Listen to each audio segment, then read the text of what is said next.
Have y'all seen this? This one is going to be very interesting. Welcome to She Knows DNA. My name is Miavana, and I am a board-certified genetic counselor. Now, before we even get started, y'all hear my voice. It's gone. Okay, so we're just going to keep moving. Amen?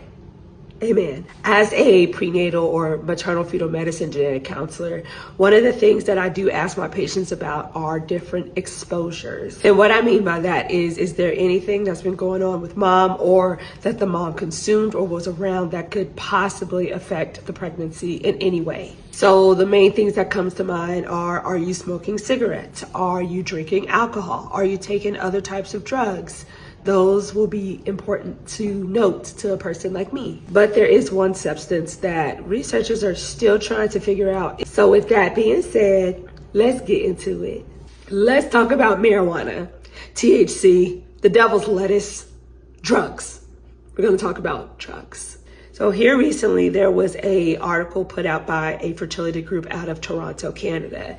And for this research, they essentially stated that they do believe they found some evidence as far as the use of cannabis being a negative effect on a woman's fertility. So really, as a quick little summary, it states that marijuana may cause damage to the oocytes. So oocytes are unfertilized eggs that are still in the ovaries, okay? And then they're saying that because it may damage those unfertilized eggs, then that could lead to infertility, miscarriages, or even having a baby with genetic defects. Then the study goes even deeper and really just points out the level of THC. THC is what can be in cannabis that makes you high, essentially.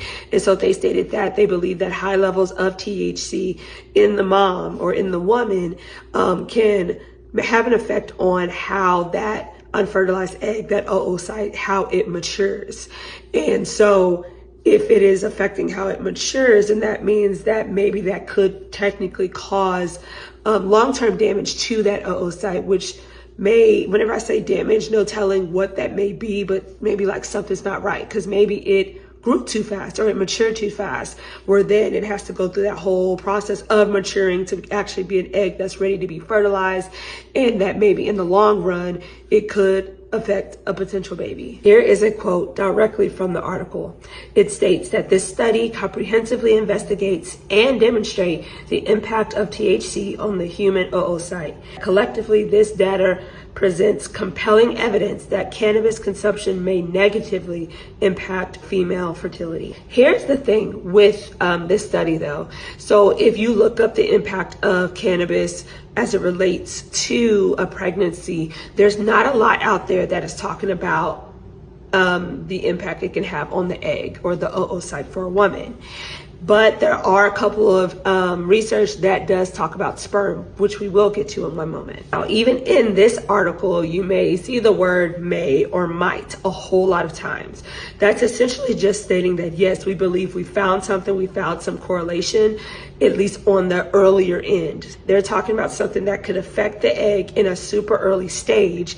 And because it's affecting it at that foundation, it might lead to an abnormal pregnancy.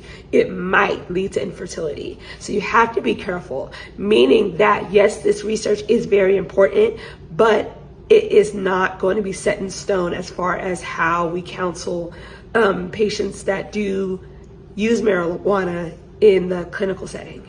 Now, when it does come to the sperm, even though there have been more research on that topic, it still is very inconsistent. So there are some that found that the use of marijuana can affect the sperm's mobility, it can affect the sperm count, and also the shape. But then vice versa, there was another article that states that actually the use of cannabis in a male can spike up the number of sperm that they have. It's all over the place. So yes, we've now talked about how marijuana can affect the literal egg and the sperm. Now there's some other studies that talk about how it may affect the baby, noting that it can increase the chance of having a baby with autism, poor fetal development, low birth weight, early deliveries, and even death. Again, all of this is not set in stone. There are, convincing articles on both sides both sides of the aisle. But it is important for us to continue to do this type of research because, as you and I know, the use of cannabis has definitely skyrocketed over the years, even with some of the law changes around the country. And not only just regular cannabis use, but those that are using cannabis while they are pregnant. Another layer of this is, yes, we're seeing patients that may use it while they're pregnant, but even based off the article we concentrated on today, we're talking about cannabis use before someone's even pregnant. Even for the male, we're talking about their egg count, the eggs and the sperm, when they're still egg and sperm. And so that means that we are probably going to continue to track how cannabis affects the entire lifespan of a person. So this is nowhere near over. In conclusion, as far as the main question of does cannabis use affect my fertility? Does it affect my baby? Honestly, it's a probably, maybe. It's not going to be a hardcore yes or no answer right now. So I am so sorry to break that to you. But also, please know that when it comes to the world of genetics, everything is not straightforward. Sometimes there's a yes, sometimes there's a no. There's a whole lot of gray area. So we'll continue to watch out for this. Now, what I will say is there is a tool that even I, as a genetic counselor, use, especially whenever we're trying to see if this type of exposure may affect the baby. And so if you go to the website mothertobaby.com, they even have a fact sheet on there about marijuana or cannabis use during the pregnancy. And that is, again, something that I do use in clinic and can give my patients that resource if they have any other questions. And now to leave you with words of wisdom. I'm going to keep this one short and sweet. Y'all know I love my baby doggy, Duso Shebarquavius. But if I ever get to the level of this, if I ever get to this level, somebody come get me. Come get me, sit me down, talk to me straight up. I like I said, it's my baby, but also, yeah, don't let me get there, all right, saints? Thank you. Well, that is all I have for you. Thank you guys for continuing to support She Knows DNA. Please feel free to like, comment, subscribe, all the things, y'all. And I will talk to y'all later. Of course, you have any questions or concerns or whatever, make sure you drop them down in the comments.